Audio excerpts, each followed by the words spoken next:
Empezamos esta segunda jornada de este simposium que ayer ha sido tan interesante y que, como estas cosas suelen ir creciendo, pues hoy seguiremos ya, y el viernes, cuando estemos en el momento álgido, nos iremos cada uno a su lugar, ¿verdad? Entonces, ayer por la tarde tuvimos, por la mañana ya sabemos lo que hubo, el coloquio, etcétera, pero por la tarde estuvimos escuchando la jurisprudencia del Tribunal Europeo de Derechos Humanos y por el profesor Jean-Pierre Scoop, después la jurisprudencia norteamericana, y esta mañana, ahora, será la contratación del personal al servicio de las iglesias y el sistema de tribunales para la resolución de conflictos, por tanto, un poco de lo mismo que se habló ayer, pero concentrado en Alemania, ¿verdad? Alemania. Hablará sobre este tema el profesor Stefan Mikl, que es alemán de Heggingen, nació en 1970, estudió en Passau, en Friburgo, doctor en Derecho en 1998, se habilitó para la docencia con una monografía, La europeización del derecho eclesiástico del Estado, docencia que impartió sobre derecho público alemán e internacional, derecho canónico, derecho europeo, en las universidades de Friburgo y Gotinga y en la Universidad Alemana de Ciencias de la Administración de Spira. Y después fue profesor estable en la Universidad de Friburgo. De allí se trasladó a Roma, donde hizo los estudios de Derecho Canónico en la Pontificia Universidad de la Santa Cruz y se dedicó al Derecho Canónico, pero aquí en las líneas que me han pasado para la presentación son muy limitadas respecto de lo que yo sé del profesor Stefan Mikl. Me parece que esto se queda un poco corto, ¿verdad? Bueno, son 100 publicaciones sobre temas de derecho público, constitucional, administrativo europeo, de derecho eclesiástico del Estado y de derecho canónico. Me parece que al lado de ser editor de algunas monografías de varios autores, el derecho de los acuerdos Estado e Iglesia, Iglesia y Estado en Europa Centro-Oriental, etc., es más importante su contribución a la ciencia, el comentario al artículo 4 de la Constitución alemana, que son, si yo no recuerdo mal, 200 páginas más o menos, y la exposición del derecho eclesiástico alemán en el Handbuch del derecho público de Stadtrecht. Y recientemente ha defendido su tesis en Derecho Canónico con el estudio acerca de la tercera parte del proyecto de ley fundamental de la Iglesia, de Ecclesiae Dominum Consortioni, en la canonística alemana. Como la canonística alemana estudió esta cuestión de la ley fundamental. Entonces, tengo que decir, porque me afecta, que siempre cuando he escrito que ya he escrito unas cuantas cosas sobre la ley fundamental, una en portugués, otra en italiano, etc., siempre el punto a donde había llegado era que el cardenal Deffner en el concilio había escrito una carta pidiendo que, por razones ecuménicas, para que los hermanos separados supieran lo que tenían que aceptar de la legislación católica para la posible unidad y deseada unidad, era muy conveniente redactar una ley fundamental a imitación de las constituciones civiles. Entonces, lo que el profesor Stefan Mikl en su tesis, que no ha publicado todavía, pero ha defendido hace 15 días, más o menos, ¿no? Pues ha encontrado que la carta de Deffner está escrita prácticamente por Mersdorf, con lo cual quiere decir que la iniciativa inicial del proyecto, de la posibilidad de una ley fundamental, pues es de esas páginas, 4 o 5 páginas de sugerencias que hace el monseñor Mersdorf al cardenal Deffner, y él presenta en el aula conciliar y después ya en la comisión del código. O sea que hay cosas más importantes de investigación, y sobre todo querría hacer hincapié en un aspecto que no lo cita, pero es su colaboración, su asesoramiento, no como cualquier asesoramiento, el que pueda hacer yo, el que pueda hacer cualquiera, ¿verdad?, un organismo, sino asesoramiento a altísimas autoridades, ¿verdad? Estoy refiriéndome ahora a asesoramiento a los romanos pontífices, concretamente a Benedicto XVI, donde un año entero estuvo trabajando en la Secretaría de Estado, en el asesoramiento sobre cuestiones Iglesia-Estado,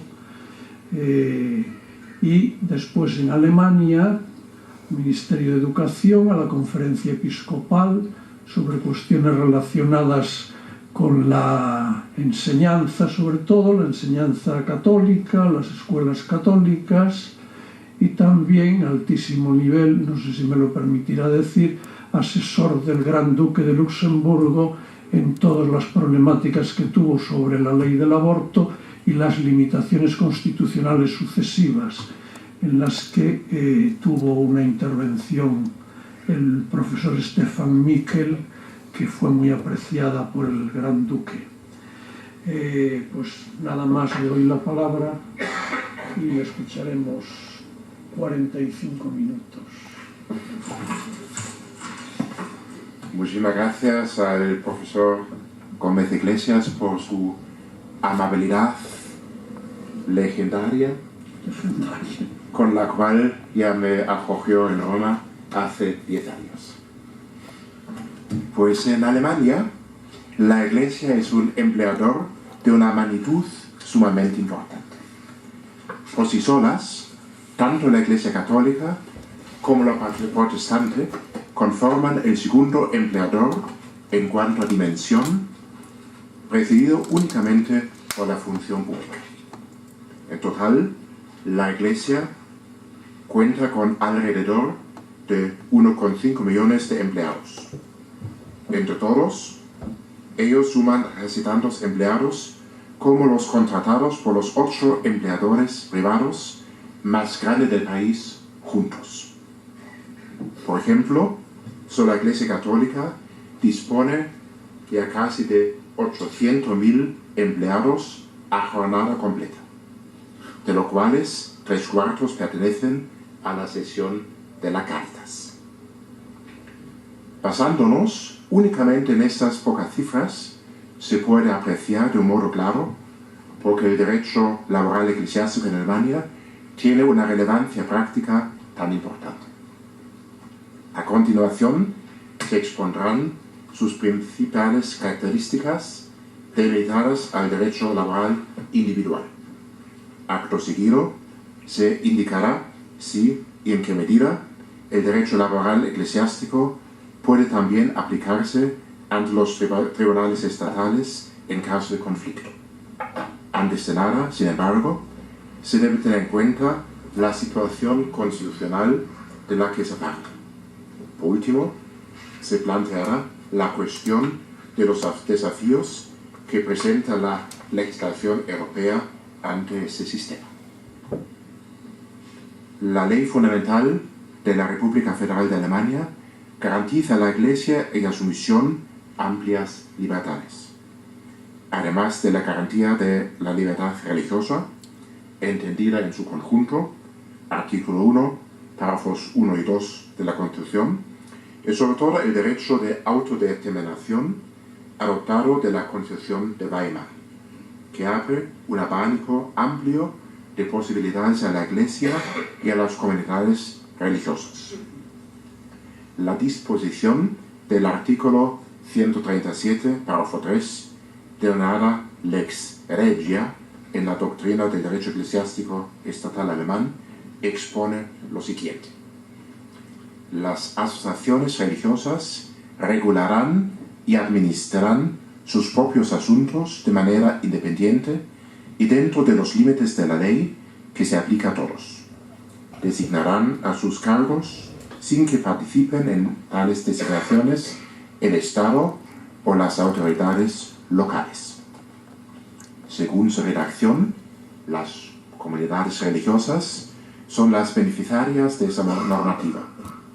En la jurisprudencia asentada del Tribunal Constitucional Federal, las entidades jurídicamente independientes de ellas también pueden alegar el derecho de autodeterminación, al igual que otras instituciones asociadas de alguna manera a la Iglesia, si, según la autocomprensión eclesiástica, son llamadas a cumplir su cometido o su tarea de llevar a cabo una parte de la misión de la Iglesia en el mundo. Estas instituciones, hospitales, guarderías, colegios, universidades, etc., también pueden alegar la infracción del derecho de autodeterminación como violación del derecho a la libertad religiosa por medio del recurso de amparo constitucional. Naturalmente, el quid de la cuestión reside en averiguar cuáles son los asuntos propios de la Iglesia. Hoy en día existe un consenso, tanto en la doctrina como en la jurisprudencia del Tribunal Constitucional Federal, de que el criterio decisivo para calificar un asunto como propio reside en la autocompensación eclesiástica. En consecuencia, el derecho de autodeterminación de la Iglesia abarca indiscutiblemente cuestiones de doctrina y orden religioso, la constitución y administración, los derechos y deberes de los fieles, las relaciones jurídicas del clero y el sistema financiero, incluida la administración de bienes. La práctica sugiere que existen otras áreas relevantes que están sujetas al derecho de autodeterminación, puesto que, según la opinión mayoritaria, el hecho de que un asunto tenga efectos indirectos en competencias estatales no excluye la calificación como propio. Estas áreas son las siguientes: la actividad caritativa, la actividad económica y, aquí estamos, el derecho laboral eclesiástico. Así pues, la Iglesia tiene el derecho de orden y administración de sus asuntos propios. La Constitución garantiza así, por un lado, la libertad de la propia legislación y, por otro, la libertad de aplicar estas normativas autorreguladas de manera particular, lo que también incluye la aplicación de la ley por medio de la propia jurisprudencia. Evidentemente, el derecho de autodeterminación de la Iglesia no constituye ninguna posición jurídica absoluta. La propia Constitución lo somete a reserva de la ley que se aplica a todos. La comprensión de esa fórmula con exactitud ha sido y es objeto de las más diversas concepciones. En las últimas décadas, la jurisdicción del Tribunal Constitucional Federal ha efectuado con regularidad la toma de una decisión de ponderación entre la libertad de la Iglesia y la finalidad de limitación, entendida como la protección estatal de otros intereses legales importantes para la comunidad. Dicho de otro modo, evidentemente, en el Estado de Derecho, la Iglesia no se mueve fuera del ordenamiento jurídico estatal. en materia de sus asuntos, su actividad está sometida a la ley aplicable a todos. Por otra parte, para ello se debe tener en cuenta la autoconvención eclesiástica. ¿Cuáles son entonces los fundamentos del derecho laboral eclesiástico? Estos principios constitucionales generales se aplican, según la jurisprudencia del Tribunal Constitucional, en el ámbito del derecho laboral del siguiente modo. Como punto de partida, es la Iglesia misma la única que tiene que decidir cuáles son los servicios e instituciones que su misión exige. Esto incluye no solo la organización de los ministerios de la Iglesia, sino también cada servicio de la Iglesia. Si la Iglesia utiliza las formas jurídicas del derecho privado y no las formas específicas como las del derecho canónico para establecer relaciones laborales, se aplica entonces el derecho laboral estatal como consecuencia de esa elección de la ley aplicable. Por una parte, esto constituye la limitación de la ley aplicada a todos a efectos del artículo 137, párrafo 3 de la Constitución de Weimar. Pero, por otra parte, debe tener en cuenta las particularidades del servicio eclesiástico en su interpretación y aplicación.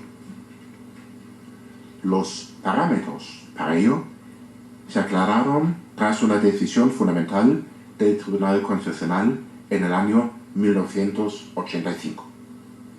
Las particularidades del servicio eclesiástico que se han de tener en cuenta en la interpretación y aplicación del derecho estatal deben ser determinados para la Iglesia misma, entendiendo así que ella misma debe definirlas y regularizarlas, tal y como se estipula en el artículo 137, párrafo 3 de la Constitución de Weimar.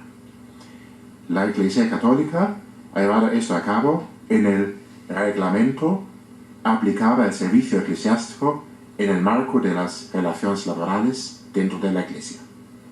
Su primera redacción del 1993 fue revisada y formulada de nuevo en el 2015, con un contenido modificado significativamente. Ese reglamento no es un acto jurídico de la Conferencia Episcopal, sino que cada obispo diocesano debe ponerlo en vigor para el territorio de su jurisdicción. Durante décadas, la Iglesia Evangélica de Alemania, la EKD, no tuvo una legislación básica uniforme.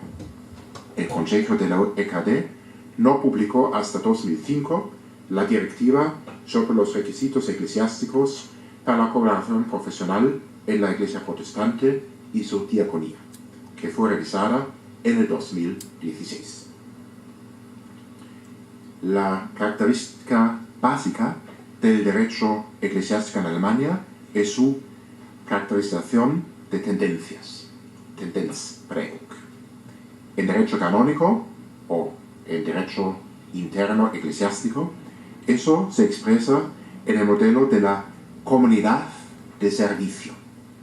Lo que quiere decir con eso es que todos los que trabajan en una institución eclesiástica contribuyen juntos, independientemente de su estatus en el derecho laboral, para que la Iglesia pueda cumplir su parte en la misión de la Iglesia.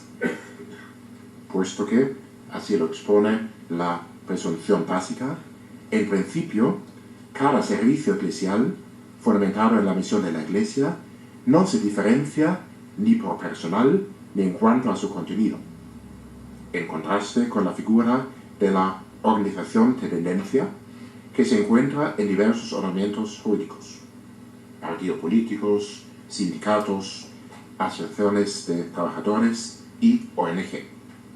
La comunidad de servicio incluye a todos los empleados dentro del servicio eclesiástico, sin excepción, y hace referencia a todas las actividades que allí se llevan a cabo, sin distinción según su valoración e importancia. A pesar de algunas críticas, también dentro de la Iglesia, el Tribunal Constitucional Federal recibió de manera explícita el término y así elevó el topos al concepto a la categoría de un concepto jurídico. Sin embargo, no adquiere por sí mismo un significado jurídico, sino que se celebra un contrato por el cual el empleado se somete voluntariamente a los principios eclesiásticos. La caracterización de tendencias de derecho laboral eclesiástico se traduce sobre todo en tres aspectos. Primero, el establecimiento de relaciones laborales. Segundo, la definición de los deberes de lealtad. Y tercero, la sanción por la infracción de estos deberes. Pasamos al primer aspecto, el establecimiento de relaciones laborales. Si la Iglesia, una institución jurídicamente independiente, adscrita a ella, elige el derecho laboral estatal para establecer la relación laboral, hace uso de la libertad contractual general, en virtud de la autonomía privada a la que tiene derecho cada sujeto jurídico.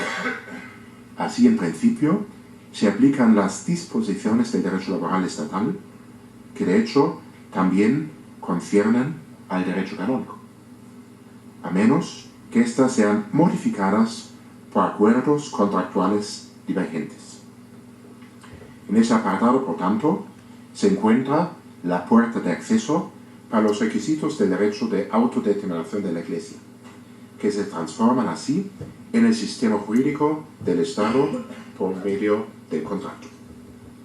Concretamente, cuando se establece la relación laboral, se incluye en el contrato de trabajo una serie de requisitos determinados relativos a la persona y conducta del empleado.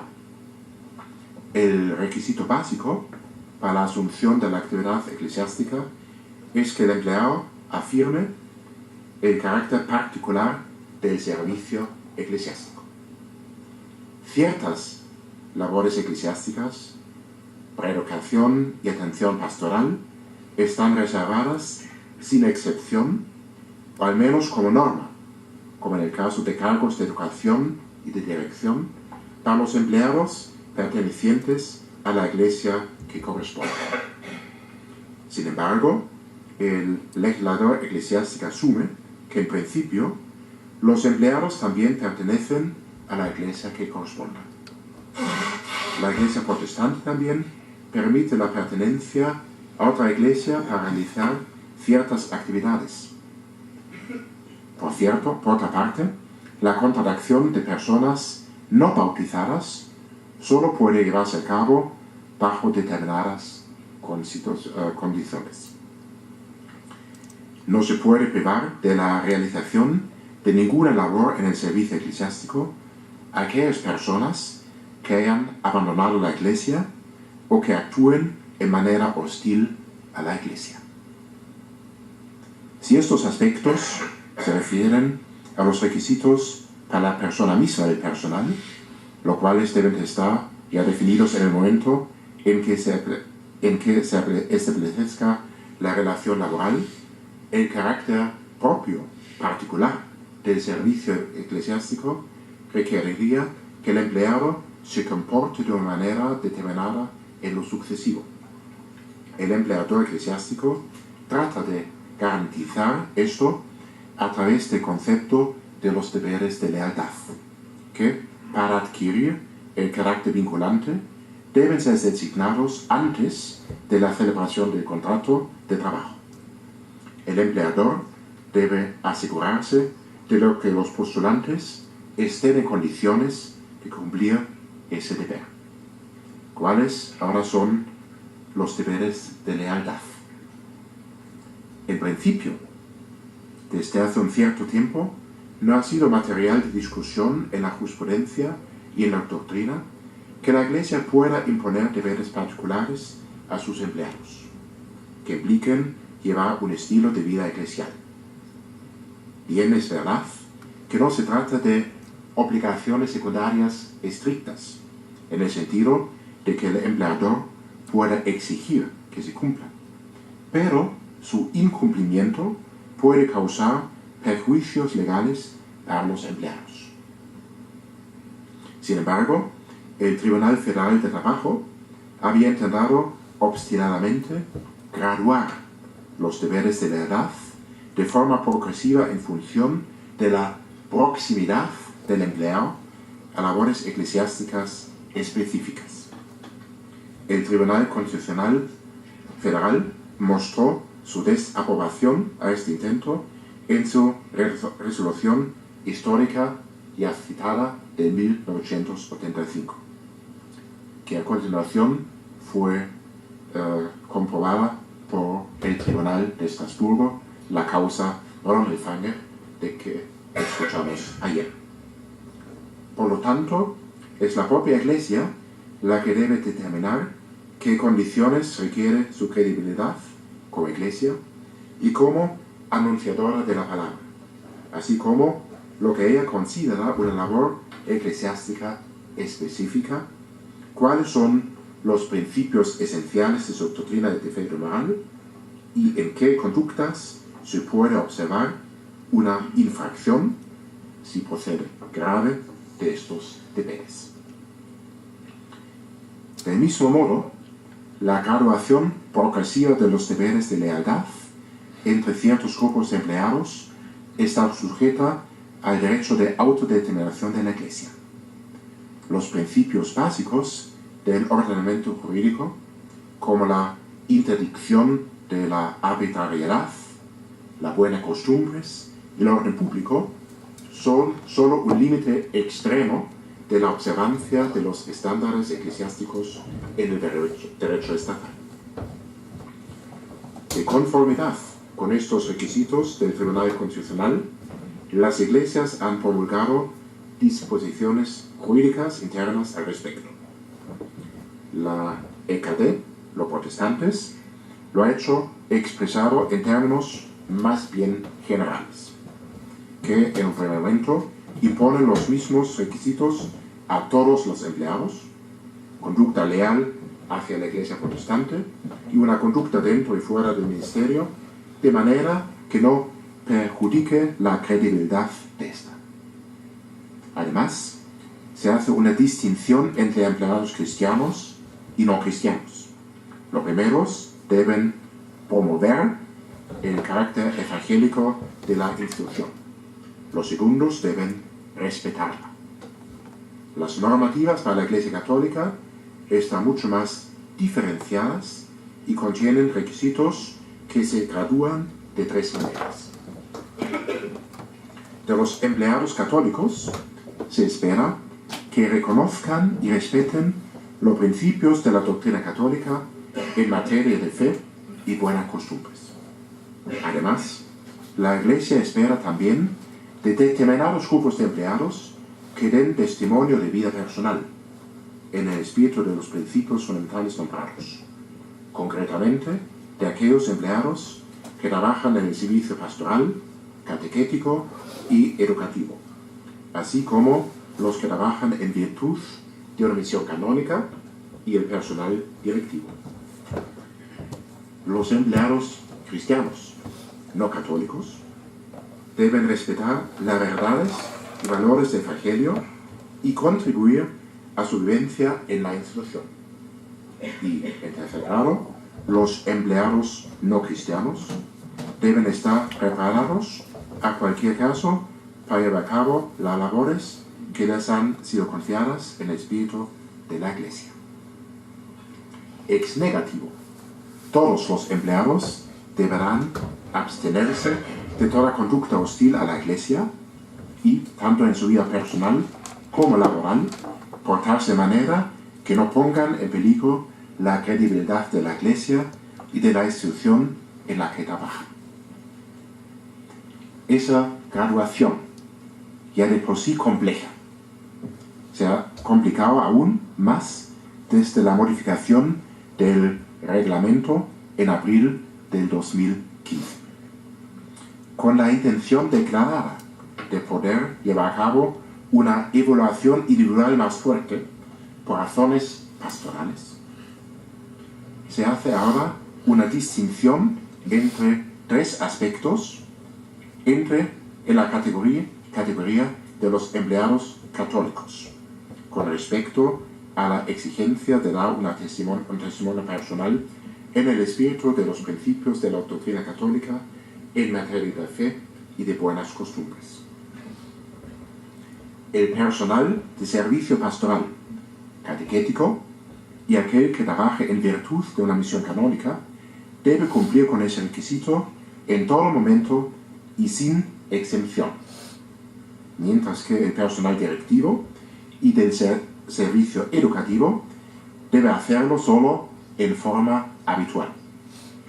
Para el resto de los empleados, en la práctica, en el servicio caritativo y en los puestos de no liderazgo, la declaración básica sigue siendo el reconocimiento y respeto de los principios de la doctrina católica en materia de fe y buenas costumbres.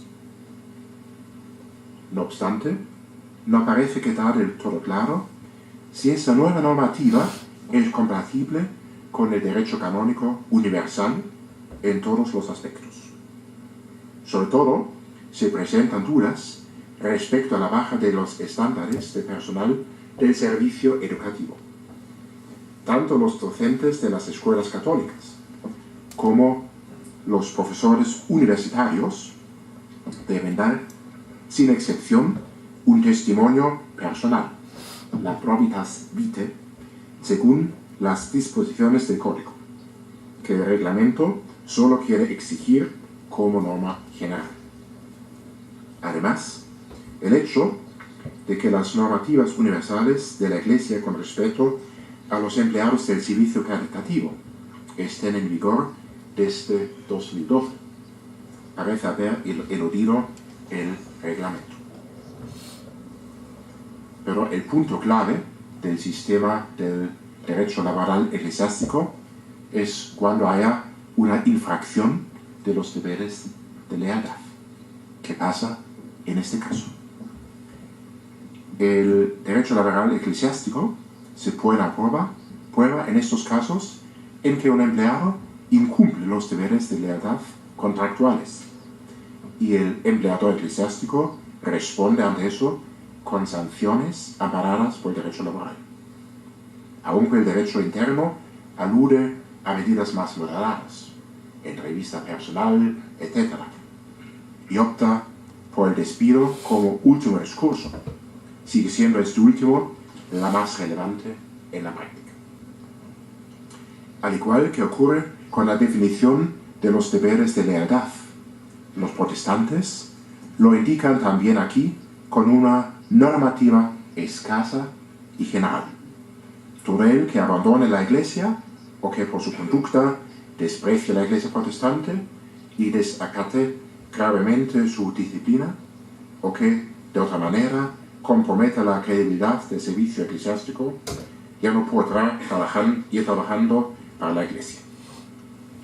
En su práctica más reciente, los empleados protestantes consideran como tal conducta solo casos de violaciones morales graves. Ejemplo, mantenimiento de relaciones sexuales entre un organista parroquial y una menor, o incluso publicación de fotografías y videos pornográficos privados en Internet por parte de una educadora. Casos que son de la vida. O un comportamiento manifiestamente perjudicial para la Iglesia, como pertenecer de forma paralela a una secta. El caso Siebenaar, ayer citado. De nuevo, la situación es mucho más compleja para la Iglesia Católica, especialmente desde la modificación del reglamento del 2015. La situación jurídica era relativamente clara hasta tal momento.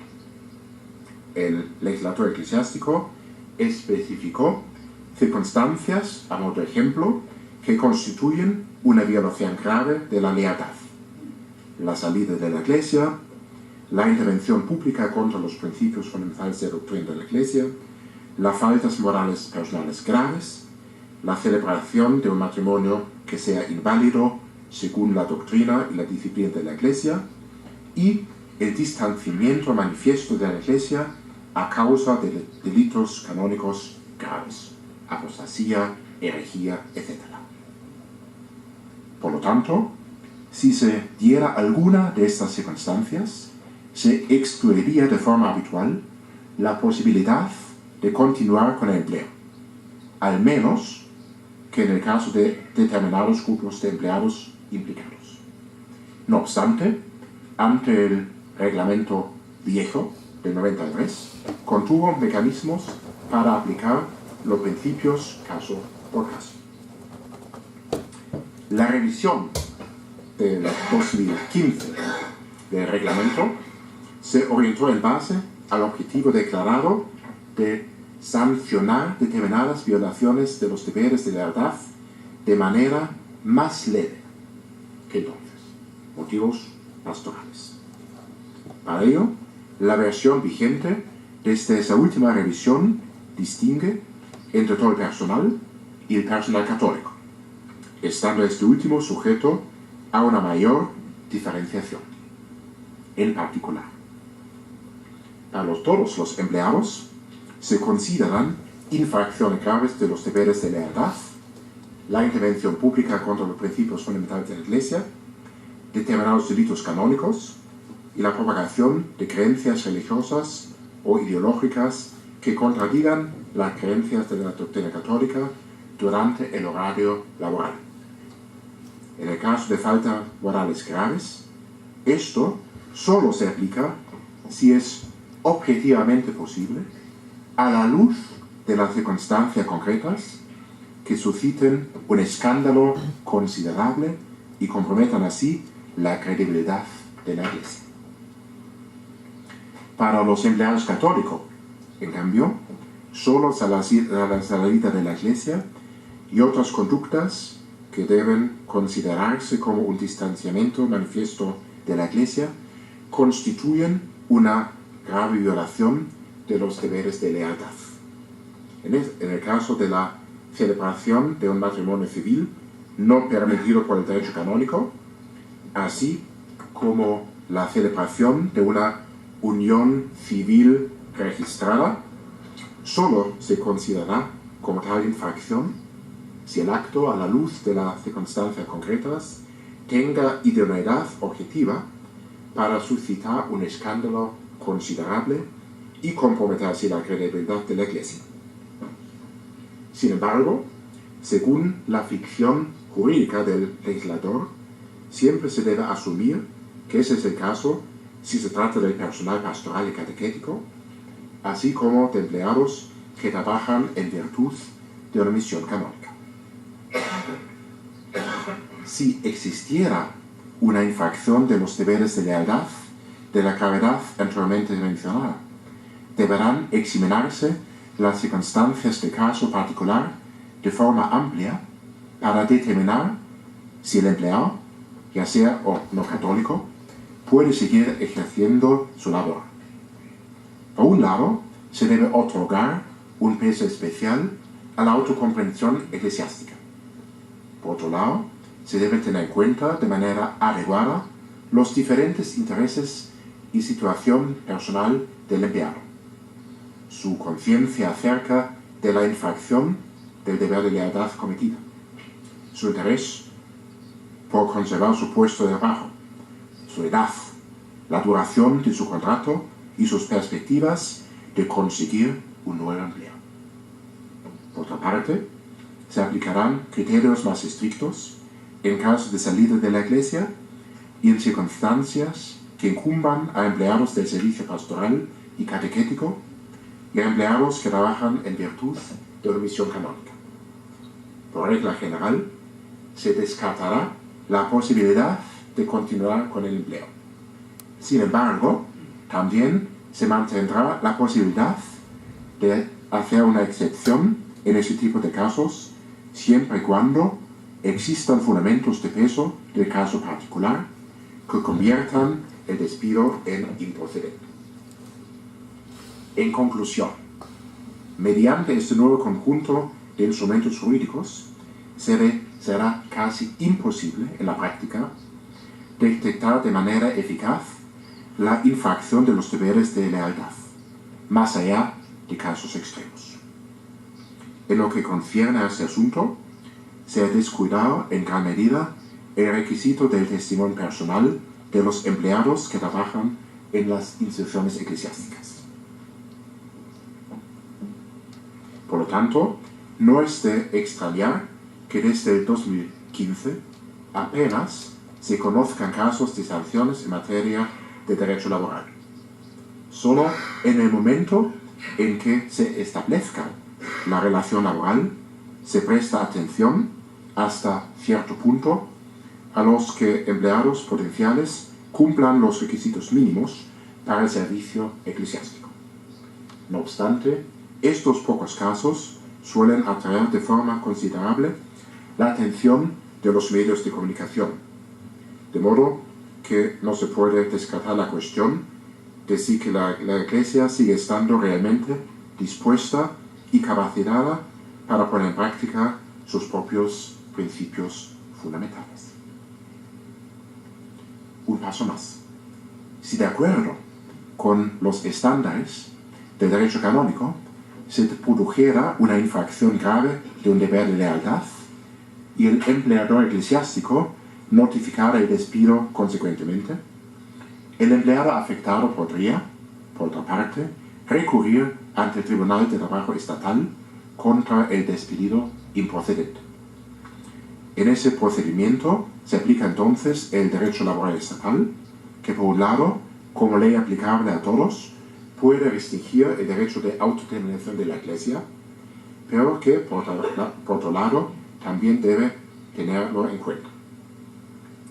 En su última decisión determinante de noviembre de 2014, para el gran asombro de la Conferencia Episcopal, el Tribunal Constitucional confirmó de forma clara los principios fundamentales que son aplicables para el caso del despido, como generalmente para el derecho laboral eclesiástico, y los resumió mediante un examen de 2 fases.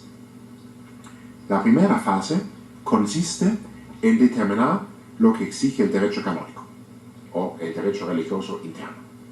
En ese caso, compete a los tribunales estatales un mero control de plausibilidad, cuyo único objetivo es determinar los estándares eclesiásticos de manera incuestionable y demostrar su relevancia para la misión de la Iglesia de una manera comprensible.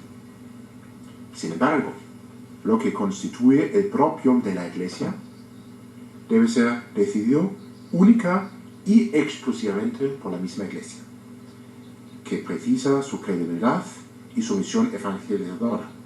¿Cuáles son las tareas específicamente eclesiásticas? ¿Cuáles son los principios esenciales de la doctrina acerca de la fe laboral, que debe considerarse como una violación de sus principios y qué peso tiene esa violación desde el punto de vista de la Iglesia? Los tribunales estatales no solo no deben ignorar tales reglas de la Iglesia, sino que deben basar sus decisiones en ellas. En particular, los tribunales estatales no deben ni cuestionar ni evaluar los deberes de lealtad definidos por la Iglesia, ni tampoco una posible graduación de estos en función de los ámbitos de responsabilidad o de la pertenencia a la Iglesia. En la segunda fase del examen, los tribunales estatales tienen que llevar a cabo una ponderación general abierta, en la que se contraponen, por un lado, el derecho de autodeterminación de la Iglesia y, por otro, los intereses y derechos fundamentales de los empleados. De conformidad con el axioma de concordancia práctica, un axioma en el derecho constitucional alemán, las dos posiciones jurídicas en conflicto deben relacionarse entre sí de forma proporcional, aunque se le da especial importancia a la autocomprensión eclesiástica, esto no significa que los intereses de la Iglesia superen en principio los intereses del empleado. Sin embargo, un requisito indispensable es que la Iglesia aclare con suficiente certeza las expectativas de lealtad que tiene de sus empleados. Como ha comprobado con detalle el Tribunal Constitucional Federal, los principios mencionados anteriormente corresponden con la jurisprudencia asentada del Tribunal Europeo de Derechos Humanos, desde la resolución fundamental en el caso Romenfanger contra Alemania. A pesar de esta situación aparentemente pacífica, el derecho laboral eclesiástico en Alemania se enfrenta a los retos que plantea el derecho europeo. Estos retos no derivan del régimen del Convenio Europeo de Derechos Humanos, sino del derecho de la Unión Europea. Esta, como hemos escuchado ayer, había aprobado ya en el 2000 una directiva relativa al establecimiento de un marco general para la igualdad de trato con el empleo y la ocupación, con el objetivo de combatir toda discriminación por motivos de religión o convicciones, de discapacidad, de edad y, por supuesto, de orientación sexual en el ámbito del empleo y de la ocupación. En consecuencia, queda prohibida toda discriminación directa o indirecta basada en cualquiera de los motivos mencionados y, concretamente, tanto en el sector privado como en el sector público. En lo que respecta a las condiciones de acceso al empleo, de acceso a todos los tipos de niveles de orientación profesional y de formación profesional, así como las condiciones de empleo y trabajo, incluidas las del despido. No obstante, la directiva, basándose en la Declaración 11 sobre el Estatuto de las Iglesias y las organizativas no confesionales, adjunta al acta final del Tratado de Ámsterdam, contiene una cláusula de exención a favor de las iglesias, cuya ética se basa en la religión o en las convicciones de una persona. Por lo tanto, los Estados miembros podrán mantener en su legislación nacional vigente o establecer una legislación futura disposiciones en virtud de las cuales, en el caso de las actividades profesionales y de otras organizaciones, no constituya discriminación una diferencia de trato basado en la religión o las convicciones de una persona. La condición previa para ello es que dicha característica, por naturaleza de estas actividades o el contexto en el que se desarrollan, constituya un requisito profesional esencial, legítimo y justificado respecto de la ética de la organización.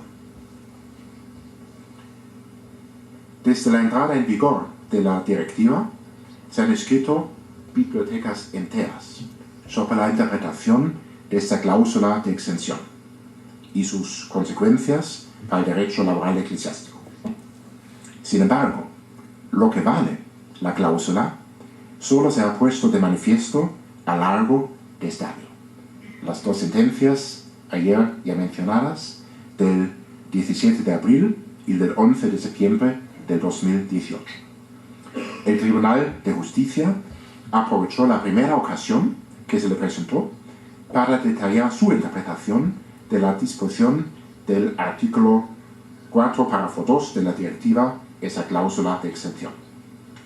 Huelga decir que desde entonces se está celebrando un debate intenso sobre las consecuencias de estas decisiones para el derecho laboral eclesiástico en Alemania en general. Mientras que algunos, principalmente representantes eclesiásticos, creen que el régimen vigente hasta la fecha ha sido en principio ratificado, otros ven el final de un camino particular alemán. Por la primera decisión se refiere a la contratación en el servicio eclesiástico. La segunda, en cambio, pasa a la rescisión de una relación laboral eclesiástica por incumplimiento de un deber de lealtad. El primer caso, un candidato no perteneciente a la iglesia. El segundo caso, el despido de un jefe de un hospital católico divorciado, vuelto a casar. En ambos casos, después de que los tribunales alemanes compartieran previamente la postura del empleador eclesiástico, el Tribunal Federal de Trabajo remitió al Tribunal de Justicia algunas cuestiones sobre la interpretación de la directiva a través del procedimiento prejudicial. Las respuestas del Tribunal de Justicia conciernen tanto el plano de derecho substancial como el plano procesal. En ambos aspectos, la nueva jurisprudencia conduce al menos un cambio de paradigma en comparación con los parámetros aplicables hasta la fecha en Alemania. Resumiendo las dos sentencias, el Tribunal de Justicia está dispuesto a aceptar solo aquellos requisitos profesionales que sean objetivamente necesarios para una labor concreta en el servicio eclesiástico, y que sin ellos el ethos de la Iglesia o de una de sus organizaciones estuviera en peligro de forma verosímil y considerable. Y eso tiene que decidir el tribunal estatal. Eso es como insinúa el propio tribunal. El caso solo en tareas de representación exterior, de dirección y de predicación, mientras que en el ámbito de las obras caritativas, las expectativas de lealtad de la Iglesia parecen no ser ya necesarias. Las reglas eclesiásticas para las decisiones de selección del personal también deben pasar por un control judicial efectivo, contrario a lo que indica la jurisprudencia asentada del Tribunal Constitucional Federal. No basta con comprobar si una decisión eclesiástica es plausible o está exenta de arbitrariedad. Concluyo con unas pocas perspectivas. No son pocas las críticas que se pueden hacer a la ya descrita jurisprudencia reciente del Tribunal de Justicia. Por ejemplo, la bien conocida fijación en la primacia intransigente del derecho secundario mediante la supresión en gran medida de las posiciones jurídicas de rango superior, como el derecho de autodeterminación de la Iglesia, o el también notorio enfoque en las categorías funcionales y económicas. Aunque, por otra parte, no puede la imagen de la Iglesia en Alemania, mediante el número de empleados, recordamos 1,5 millones de empleados, y su amplitud de ámbitos de actuación, proyectar al exterior que es un mero participante más en la vida social, y que la concesión de privilegios ya no es adecuada. La cuestión se agudiza si se observan dos líneas de desarrollo a largo plazo que expresan una discrepancia creciente. En los últimos 50 años, Alemania ha registrado una erosión de la fe católica. No lo digo yo, son palabras del pontífice reinante. Apenas 1 de cada 10 católicos asiste a misa los domingos. Ni siquiera se llega a 3 de cada 10 católicos que contraen matrimonio religioso. Se ordenan alrededor de 60 sacerdotes en las 27 diócesis cada año. Y en otra cara de la moneda, las salidas de la Iglesia se han, cuanto menos, sextuplicado. Sin embargo, los ingresos procedentes del impuesto eclesiástico se han disparado, al igual el número de empleados en las instituciones eclesiásticas. cuando, por un lado, tanto el número de creyentes en general como la proporción de los que practican seriamente su fe han estado disminuyendo continuamente desde hace décadas. Y por otro lado, la cifra de empleados eclesiásticos está aumentando también continuadamente. Eso conduce a dos resultados problemáticos. Se está produciendo una concentración desproporcionada de católicos practicantes en el servicio eclesiástico interno, a expensas de su presencia en todos los ámbitos de la sociedad. Además, se está experimentando una notable reducción del propio católico en las instituciones eclesiásticas.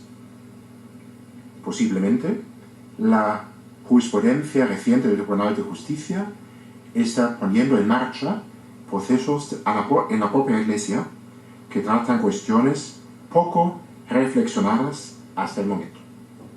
¿Qué quiere decir exactamente comunidad de servicio en el contexto eclesiástico? ¿Y cuál es exactamente la misión de la Iglesia en una institución determinada? Muchísimas gracias.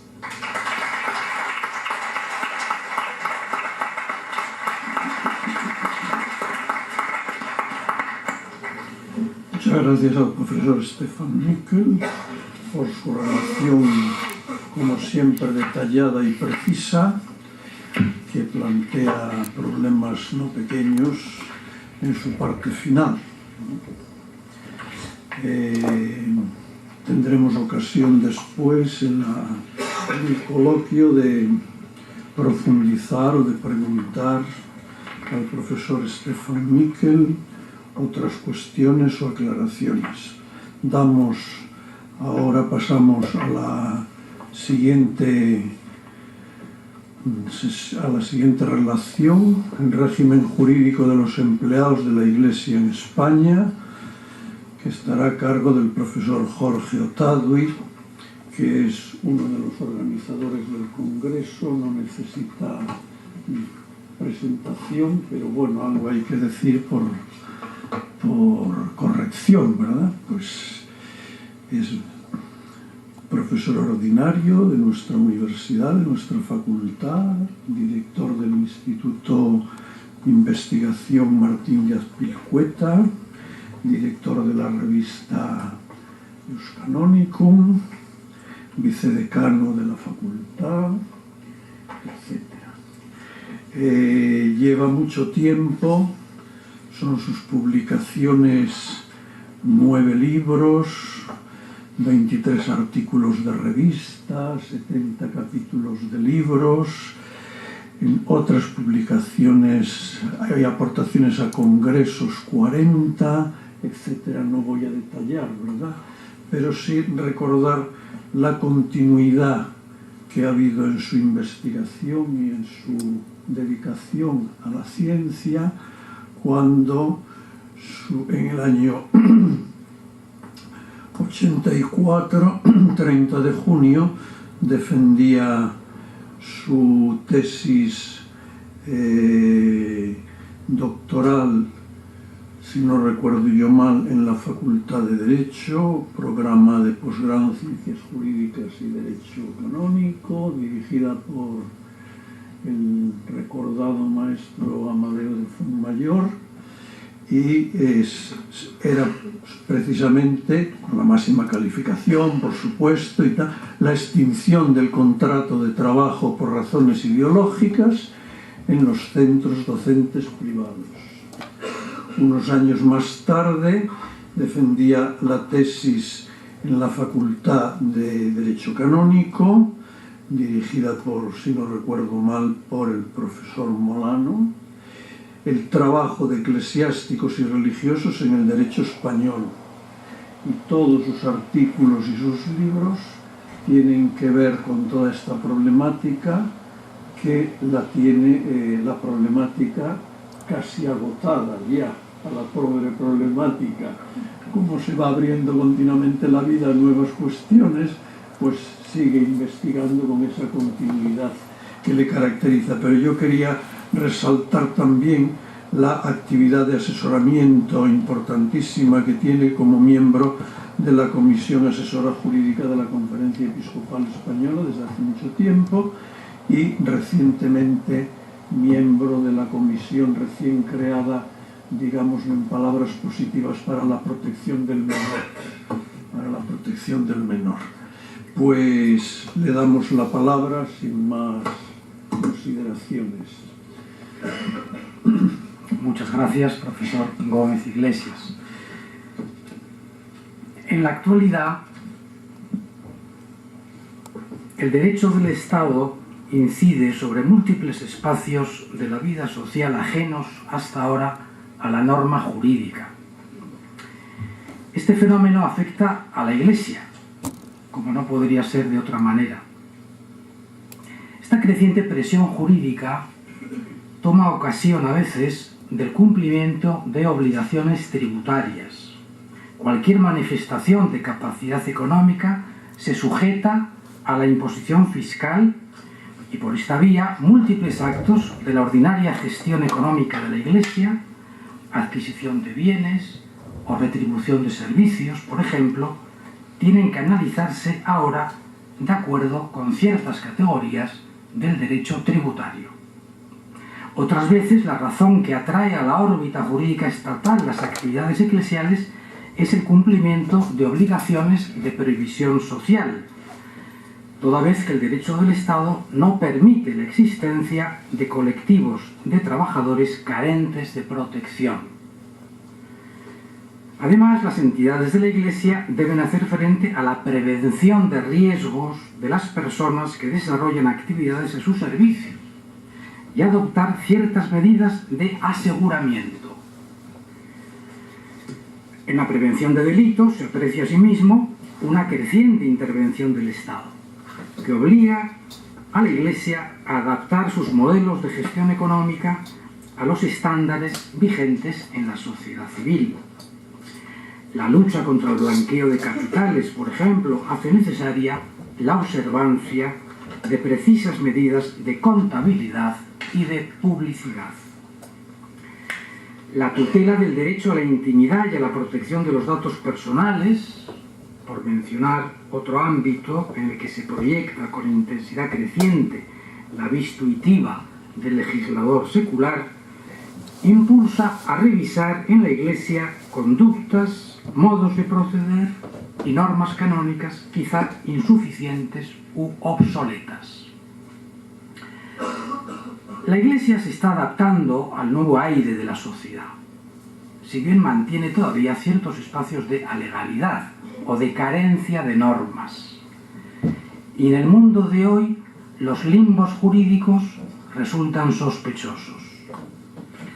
Por tal motivo, podría ser conveniente en estos momentos determinar el régimen jurídico de algunas actividades eclesiales por vía de legislación canónica particular y garantizar en todo caso su compatibilidad con lo dispuesto en el ordenamiento del Estado.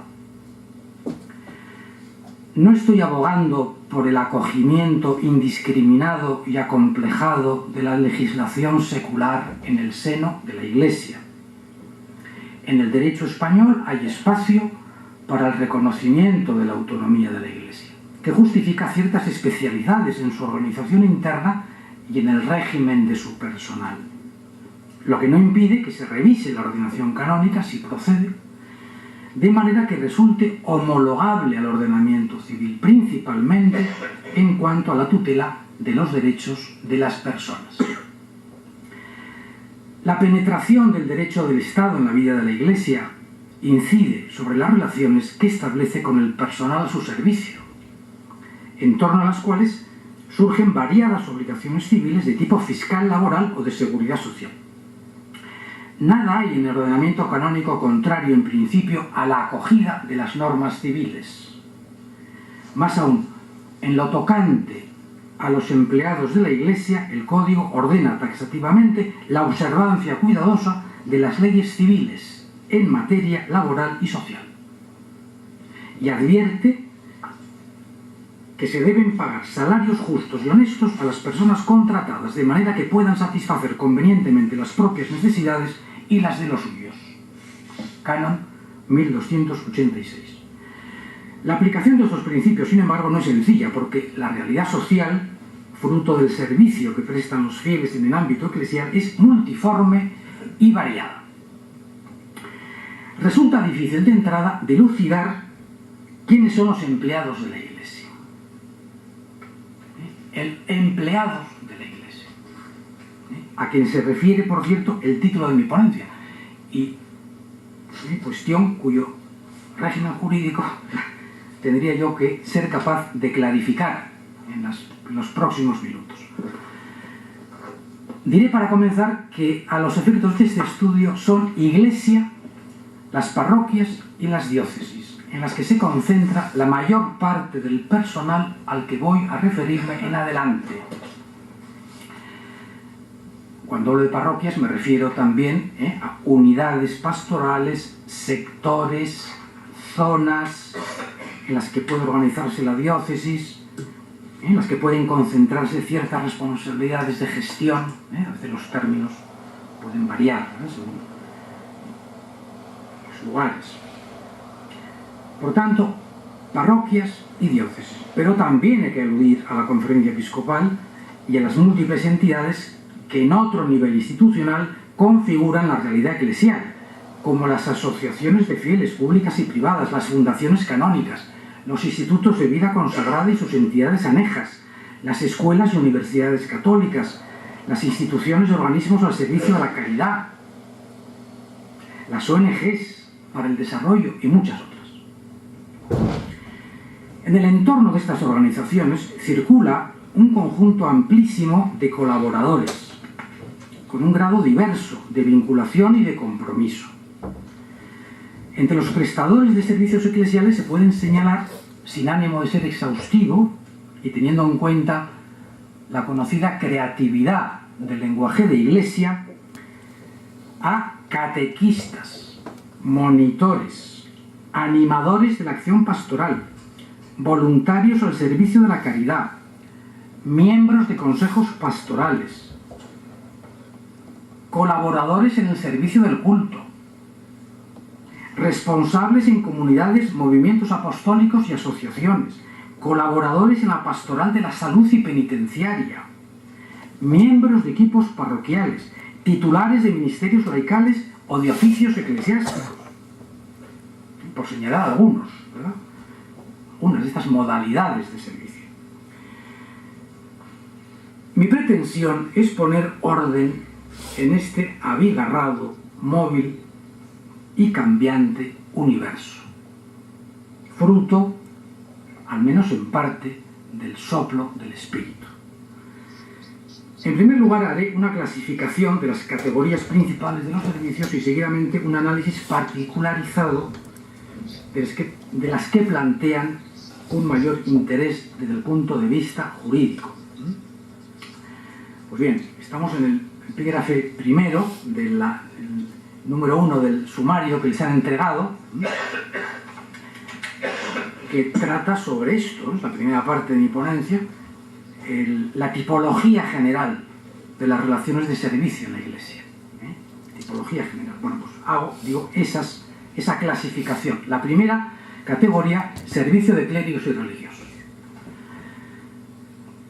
No tengo intención de abordar aquí cuestión teológica alguna relativa al sacerdocio ministerial ni a la vida consagrada. Señalo simplemente que el servicio ministerial y religioso en la Iglesia no se sitúa en un plano meramente funcional, como otras modalidades de servicio de las que nos ocuparemos, sino que corresponde a un orden sacramental y carismático. Servicio a clérigos y religiosos, lo que Monseñor Arrieta denominaba ayer el personal interno. Personal interno. A los efectos que aquí interesan, basta recordar que el servicio de clérigos y religiosos se realiza con arreglo a una específica relación canónica ajena al ordenamiento secular. Con todo, conviene a este propósito hacer dos salvedades.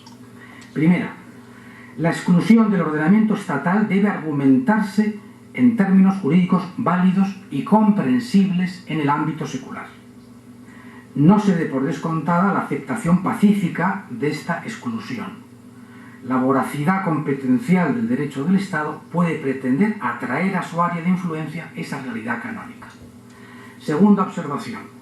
La relación de servicio de clérigos y religiosos puede proyectarse en cierto grado sobre el ordenamiento del Estado, principalmente en materia de seguridad social. En esos casos, la relación canónica podría equipararse a ciertos efectos a modelos de contratación laboral. Bien, primera categoría. Segunda categoría, servicio de voluntariado. Una gran variedad de actividades en la Iglesia se realizan sobre la base de la buena voluntad, el desinterés y la caridad cristiana de los fieles, lo que no significa que se sitúen a todos los efectos al margen del derecho del Estado. Tercera, colaboración ministerial de los laicos. Está contemplada en el canon 230, parágrafos 1 y 2. Puede ser estable o temporal y se refiere a ciertos ministerios propios de los laicos en el ámbito de las celebraciones litúrgicas. Cuarta categoría, suplencia de los ministros sagrados por parte de los laicos en funciones litúrgicas para las que se encuentran habilitados por el derecho. Esta posible dedicación de los laicos se contempla en el canon 230, parágrafo 3, que encuentra cierto eco en otras disposiciones, como el canon 517, parágrafo 2, sobre las medidas que puede adoptar el obispo diocesano en situaciones de escasez de sacerdotes. Quinta categoría, laicos que prestan servicios especiales en la Iglesia. A ello se refiere el canon 231. Su dedicación a la misión de la Iglesia es exclusiva y permanente. En unos casos prestan el servicio mediante la práctica de su profesión, médicos, enfermeros, maestros, trabajadores sociales. En otros realizan actividades propiamente religiosas, como es el caso de catequistas o dirigentes de asociaciones de fieles. Sexta categoría, laicos que desempeñan oficios eclesiásticos en sentido propio. Conforme a lo previsto en el canon 228, los laicos que reúnan las condiciones para el puesto pueden desempeñar oficios eclesiásticos y encargos según las prescripciones del derecho. Séptima categoría, laicos que prestan su actividad profesional en una entidad eclesiástica. Formalizan la relación de trabajo mediante contratación civil y constituyen la categoría de los empleados de la Iglesia en sentido propio. Con todo, el mayor o menor grado de conexión con los fines institucionales de la Iglesia modula los términos de la relación. Pues bien, en las 6 primeras categorías parece prevalecer la dimensión eclesial o canónica, de manera que la relación de servicio de esos colaboradores eclesiales se proyectaría sobre el ámbito interno, eludiendo de ese modo la condición de empleados de la Iglesia. Sin embargo, el carácter canónico de la relación no excluye el reconocimiento de los derechos correspondientes al desempeño de su actividad. En algunos casos se incluirá el sostenimiento económico y la previsión social por parte de la Iglesia, y en otros no. Además, la satisfacción de esos derechos económicos y sociales podría llevarse a cabo mediante fórmulas contractuales civiles, siempre que con ello no se desfigure la naturaleza eclesial de la relación. En todo caso, el régimen de cualquier tipo de relación de servicio en la Iglesia ha de ser compatible con la legislación del Estado. De lo que acabo de decir se deduce que la contratación civil, o sea, lo que quiero decir, con arreglo al derecho del Estado, no se reserva la categoría señalada en último lugar, la de quienes ejercen su actividad profesional ordinaria al servicio de la Iglesia, sino que también quienes desempeñan funciones estrictamente religiosas o eclesiásticas, aunque dispongan de un específico estatuto canónico, pueden ser contratados de acuerdo con el ordenamiento del Estado, mientras el derecho canónico no lo impida. Sería el caso de laicos titulares de oficios canónicos o miembros de equipos pastorales que ejerzan establemente funciones de suplencia de los ministros sagrados. Estos servidores de la Iglesia pasarían a engrosar entonces la categoría de empleados, aunque no se modificaría en principio su estatuto canónico y el régimen de los varios grupos resultantes de trabajadores será, a fin de cuentas, bastante diferenciado. O sea que, si ven el sumario de la ponencia, pues hay una acepción estricta de empleado de la Iglesia que sería la del número 8. Servicios profesionales de las personas seglares, ¿no? En cambio, una acepción amplia acogería los números 6, 7 y 8, ¿no? La suplencia, los servicios especiales y los servicios profesionales. Esta es la tipología de las relaciones de servicio existentes en la vida de la Iglesia, tal como yo lo veo.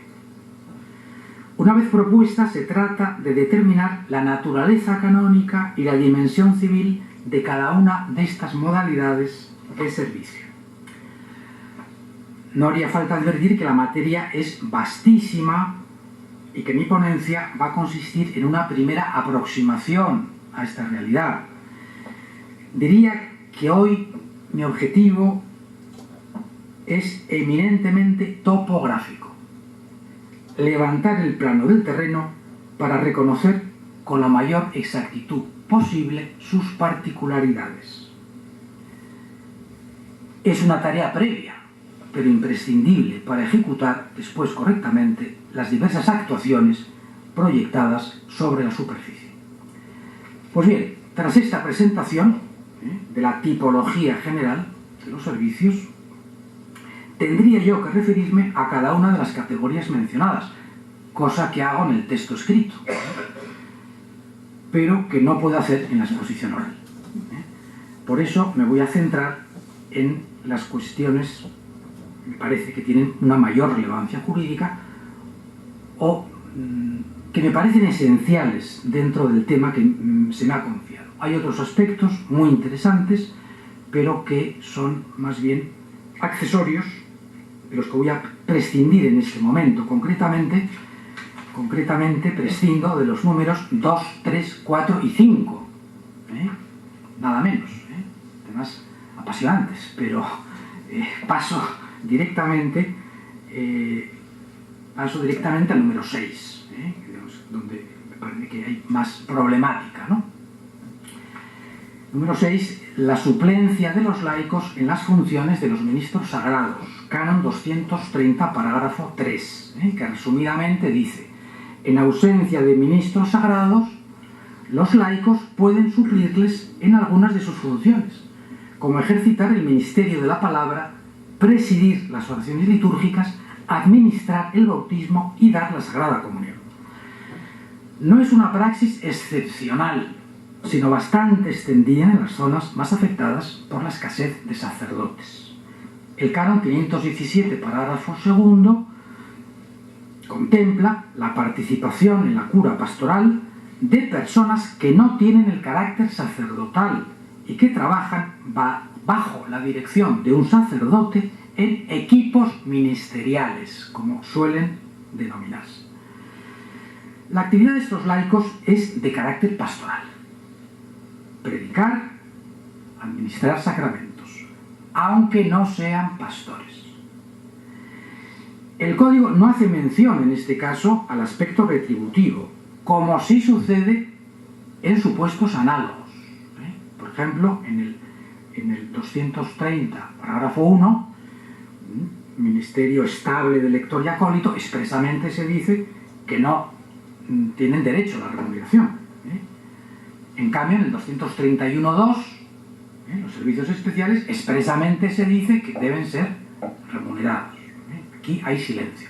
Tiendo a interpretar este silencio en el sentido de que, por la naturaleza de la actividad, el servicio habría de prestarse como ejercicio de corresponsabilidad eclesial de manera totalmente voluntaria y desinteresada, sin remuneración,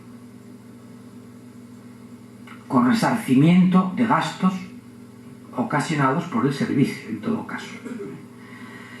Con todo, no es impensable que en esta relación puedan advertirse, desde perspectiva civil, las notas propias del contrato de trabajo, si se diera una estabilidad en la función una dedicación preestablecida, una dependencia jerárquica y una dirección precisa por parte de la autoridad de la Iglesia. La hipótesis de la laboralización de la actividad ganaría peso si mediara retribución económica. La transformación de la relación de servicio de los laicos en funciones de suplencia en contrato de trabajo no es simplemente hipótesis de dudoso criterio canónico, sino que se está reconociendo en algunas diócesis. En los últimos años se han venido publicando una serie de directorios de laicos en los que se aborda con bastante detalle la situación laboral de quienes toman parte en la actividad pastoral. Una lectura de estos documentos desde perspectiva jurídica permite concluir que no siempre se hacen las necesarias distinciones entre las modalidades del servicio de los laicos en la Iglesia, porque no todas responden a los mismos patrones y deben encontrar respuestas diversificadas, tanto en el derecho canónico como ante el derecho del Estado. Ahora me estoy ocupando en concreto de las funciones de suplencia, que es una responsabilidad eclesial con perfiles totalmente singulares. Lo característico de la figura es que el laico resulta asociado al ministerio pastoral y no se limita, como sucede en muchos otros aspectos, a desempeñar tareas de gestión o de administración. El laico se incorpora a un equipo ministerial mediante nombramiento del obispo y para desempeñar de forma estable unos cometidos que, según los casos, serán más o menos definidos. Cuenta con un reconocimiento público y actúa en representación de la Iglesia. En los directorios, además, suele establecerse un dilatado recorrido formativo que se especifica en diversos niveles y que incluye la obtención de titulaciones académicas. En principio, los nombramientos son por un tiempo determinado. Sin embargo, en el ejercicio de la actividad pastoral se puede llegar a madurar una vocación de servicio eclesial como proyecto de vida que genere un compromiso mutuo específico entre la persona y la diócesis. Queda consagrada, a fin de cuentas, la figura del pastor laico. Se contempla, en todo caso, la remuneración del servicio. Para tratar de paliar los efectos de la secularización plena de esta relación de dependencia, suele hacer hincapié, me refiero a estos textos, a estos directorios, se hace hincapié en el carácter peculiar de la relación, cuya regulación, se dice, requiere un contrato dentro del propio marco de la Iglesia, compatible con la legislación civil, pues la participación en la acción pastoral, se dice, desborda el marco vigente de las relaciones laborales. Estas afirmaciones, sin embargo, son puro voluntarismo, pues el derecho del Estado no reconoce en principio la especialidad de este tipo de relaciones, que serán reguladas por el derecho laboral común. Los detalles del régimen del colectivo de laicos en funciones de suplencia podrían establecerse, las particularidades, ¿no?, mediante la técnica de la asimilación a trabajadores de sectores más o menos afines para participar de las condiciones del convenio colectivo correspondiente, quizá con ciertas adaptaciones. Bien, entro en la categoría siguiente, servicios especiales de los laicos. Bueno, pues ya lo he dicho, está en el canon 231,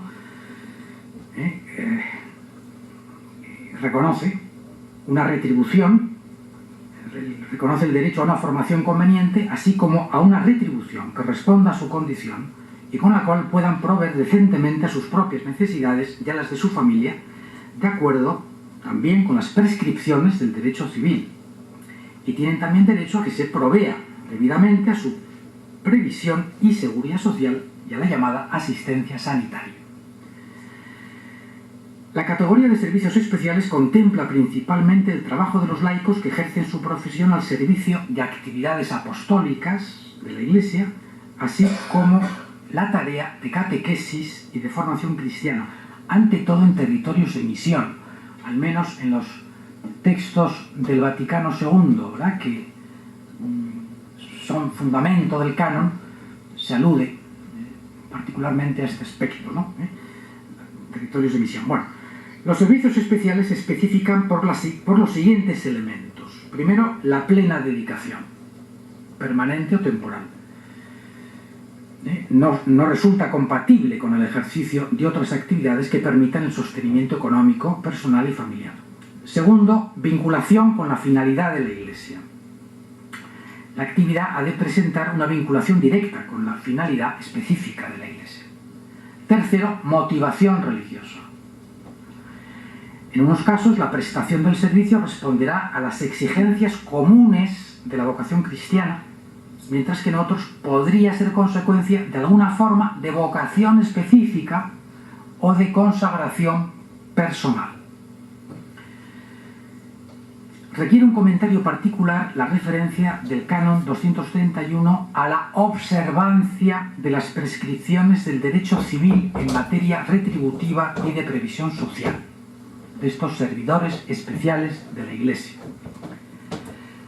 No debe interpretarse, a mi juicio, esta afirmación en el sentido de que el contrato laboral resulte obligatorio. La observancia de las prescripciones del derecho civil impera que la relación canónica sea congruente con los principios básicos del derecho del Estado en materia de prestación de servicios profesionales, aunque el modelo de contratación no sea el previsto por su legislación. La única atribución del Estado es constatar que en el régimen de la relación de dependencia, establecida en el seno de la Iglesia, no hay nada que resulte inaceptable desde el punto de vista de la tutela de los derechos sociales reconocidos por el ordenamiento. Lo que requiere en concreto un nivel retributivo suficiente, no inferior al salario mínimo interprofesional, pienso,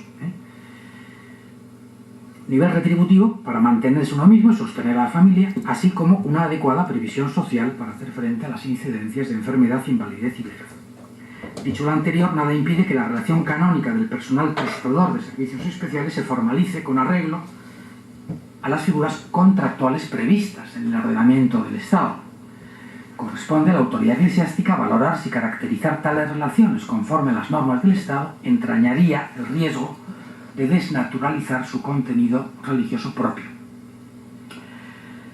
La formalización civil de estas relaciones especiales de servicio, si se llevara a efecto, daría lugar, como he dicho antes, a la equiparación en la práctica entre el régimen de prestadores de servicios especiales y empleados. Lo cual me parece bastante razonable, ¿no? Porque al final estamos hablando de laicos cuya vida no se regula canónicamente, sino por las leyes y los usos de la sociedad civil. Por eso lo ordinario será que los laicos a quienes se confiere un determinado encargo u oficio eclesiástico establezcan una relación contractual con la Iglesia en la esfera del ordenamiento estatal. O sea, con eficacia civil, como dice a veces el Código de Derecho Canónico.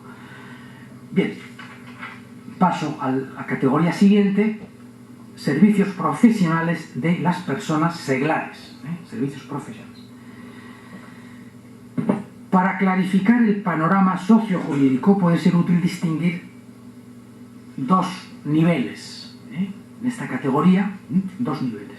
Lo que he llamado actividades técnicas y actividades directivas.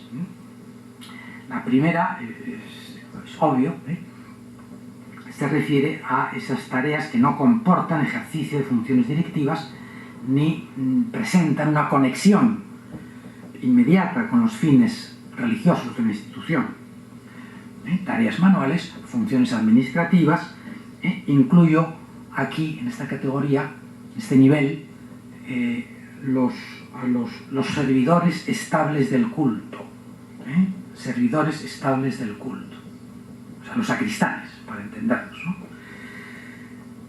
En estos casos, en todos ellos, lo ordinario será la relación laboral, mientras no concurra alguna causa que justifique la temporalidad. Si no hay ninguna causa especial, pues será un contrato laboral indefinido. Bueno, nota, no haría falta advertirlo, pero en fin, por si acaso, antes de establecer un contrato de trabajo indefinido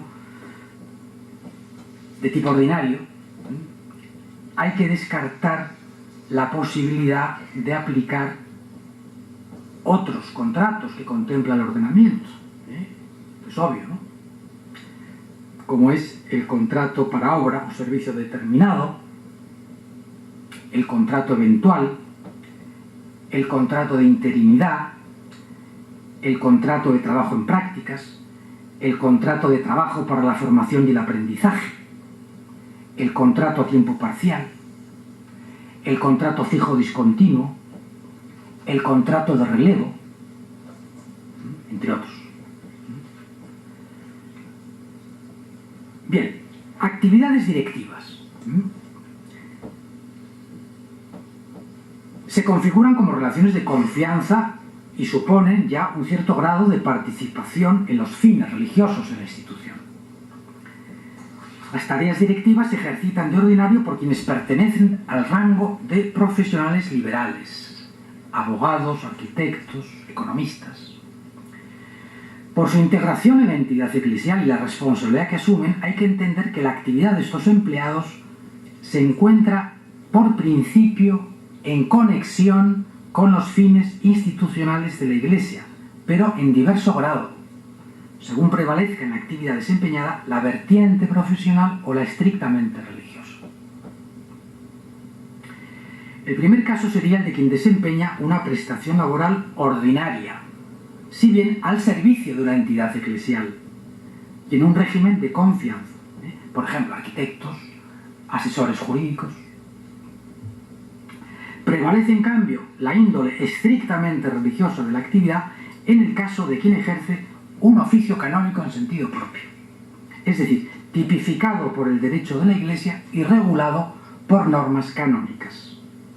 En estos supuestos, la conexión institucional con los fines de la Iglesia es inmediata y más intensa. Esto se puede resumir, la sencilla idea, diciendo que una cosa es ejercer la actividad profesional en la Iglesia y otra desempeñar una actividad eclesial, aunque sea en el ámbito de la propia profesión, como puede ser la gestión económica o la dirección de organizaciones.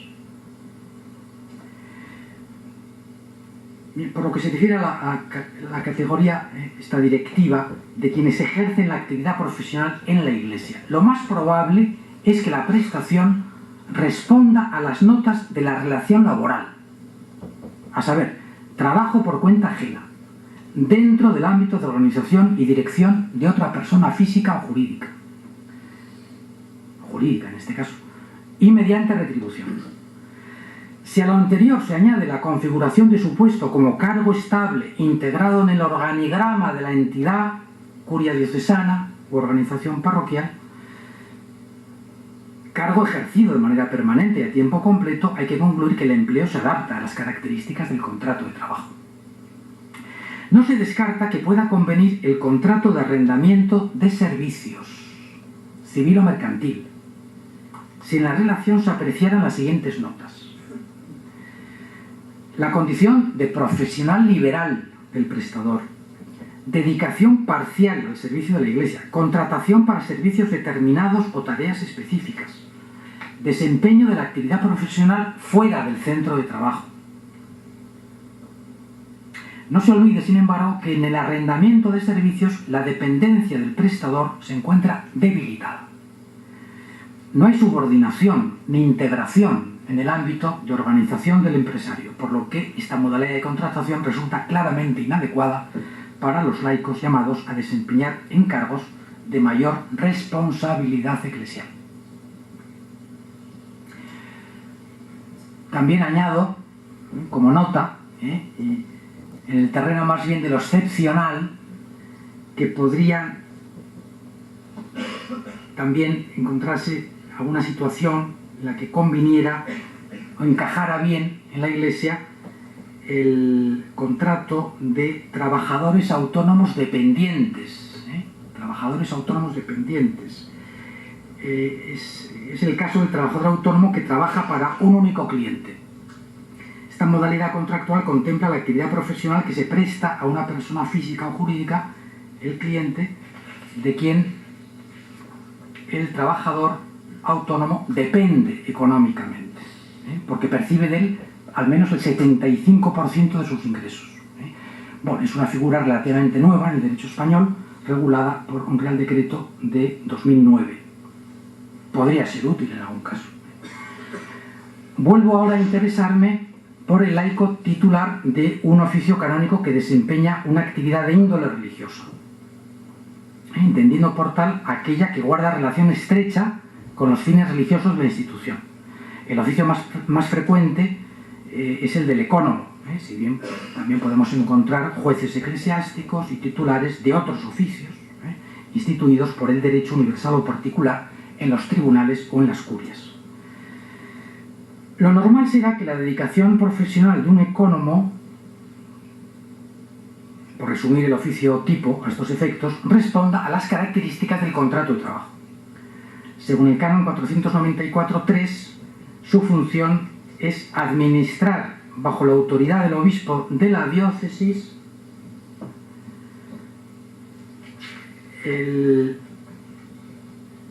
los bienes de la diócesis, administrar, o hacer los gastos que éste le ordene.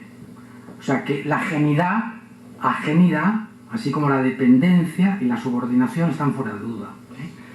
La estabilidad en el cargo y la retribución completan las notas exigibles para esta modalidad de contratación. Con todo, aquí hay un problema, y es que según el código los ecónomos se nombran por 5 años, ¿verdad? Un plazo determinado, y no hay en el ámbito del Estado un modelo de contrato ajustado a este término temporal, por lo que difícilmente se podrá soslayar el carácter indefinido de la relación.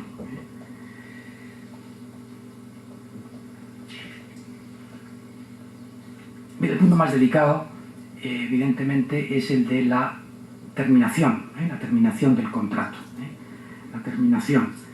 Claro, en el supuesto poco frecuente de arrendamiento de servicios, el conflicto con el régimen canónico es improbable por la flexibilidad de esa figura, ¿verdad? La amplia libertad reconocida a las partes. Distinto es el contrato de trabajo, una institución de perfiles rígidamente marcados por la ley y cuya extinción es siempre de naturaleza causal. El respeto a la disciplina canónica hace necesario admitir algunas salvedades al régimen laboral, que se siguen del carácter que el encargo, mandato o misión canónica tienen como presupuesto del contrato de trabajo. La atribución del mandato por parte de la jerarquía con anterioridad al establecimiento del contrato habilitaría para desempeñar el oficio, y su retirada habría de considerarse en lógica consecuencia causa de extinción del contrato. Bien, resumo, me quedan 5 minutos. Se plantea la posibilidad de... se puede explorar la posibilidad de aplicar a los empleados de la Iglesia un contrato, una relación laboral especial que existe en España, que es la relación laboral especial de alta dirección, la alta dirección, para puestos de confianza. Bueno, no me detengo, simplemente yo desecho esa posibilidad. El alto directivo es el que ejercita poderes inherentes a la titularidad de la empresa. El alto directivo tiene capacidad de decisión, de vincular jurídicamente a la entidad, a la empresa. No recibe indicaciones, salvo esporádicamente, del Consejo de Administración. En fin, yo creo que eso no encaja de ninguna manera en el esquema canónico, ni mucho menos. Bien, los 2 últimos puntos se refieren a las excepciones en favor de la Iglesia en materia de empleo. ¿Caben excepciones? Bueno, hay un apoyo normativo, hay mimbres, los mimbres son el artículo 6.1 de la Ley Orgánica de Libertad Religiosa, que reconoce expresamente la autonomía de la Iglesia, concretamente en cuanto al régimen de su personal, siempre de acuerdo con los principios constitucionales, y la tantas veces mencionada Directiva Europea 2000/78, ¿verdad?, en concreto el artículo 4.2, que ha sido repetidamente mencionado. Yo me extiendo aquí sobre el tema, pero omito la referencia y concluyo con algunas propuestas de jure condendo. España no es Alemania, desde luego, en muchos sentidos, tampoco en este. No hay reglamento, no hay nada. Y bueno, pues quizá es el tiempo, ¿no? Yo creo que no está maduro todavía, el tiempo no está maduro para un reglamento, y tampoco sé si ese es el camino, pero algo habría que hacer. La Conferencia Episcopal Española sería deseable que avanzara alguna propuesta en esta dirección, y sobre todo en materias de contratación. Yo aquí hago una propuesta bastante concreta, cómo se podría esto articular. No me detengo, y luego, hombre, habría una solución, claro. Habría una solución definitiva y una solución parcial. La solución definitiva sería hacer una relación laboral especial para los empleados de la Iglesia. El artículo 2 del Estatuto de los Trabajadores contempla esa posibilidad, se ha utilizado con bastante frecuencia, tenemos del orden de 12, 14 relaciones laborales especiales, ajustadas perfectamente al colectivo. Pues lo ideal sería esto, ¿no? A corto plazo me parece inviable, porque no creo yo que el gobierno español, ¿verdad?, se encuentre en estos momentos con esa disposición. No hay una voluntad política. Recordemos lo que ha pasado con los profesores de religión. Hemos estado 30 años intentando hacer una relación laboral especial, y aunque el Tribunal Supremo prácticamente la había constituido, sin embargo no se dio el paso legislativo. Y solución definitiva, solución parcial, una transposición en España adecuada de la directiva europea.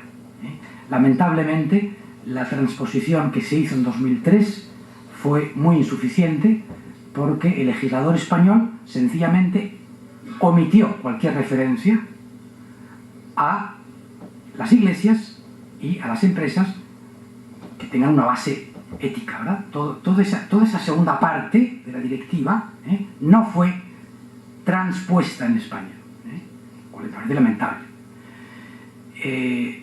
Bueno, pues sería quizá más realista trabajar en esta dirección, de esa nueva transposición. Pero, termino, téngase en cuenta que la norma estatal constituiría solamente un marco destinado a dar cobertura a una normativa canónica que en realidad está por hacer. Convendría por ello desarrollar, me parece a mí, en el ámbito interno de la Iglesia, las normas canónicas oportunas reguladoras del régimen jurídico de los trabajadores seglares al servicio de la Iglesia. Lo que quiere decir, en definitiva, que el trabajo pendiente, principalmente, es el nuestro. Muchas gracias.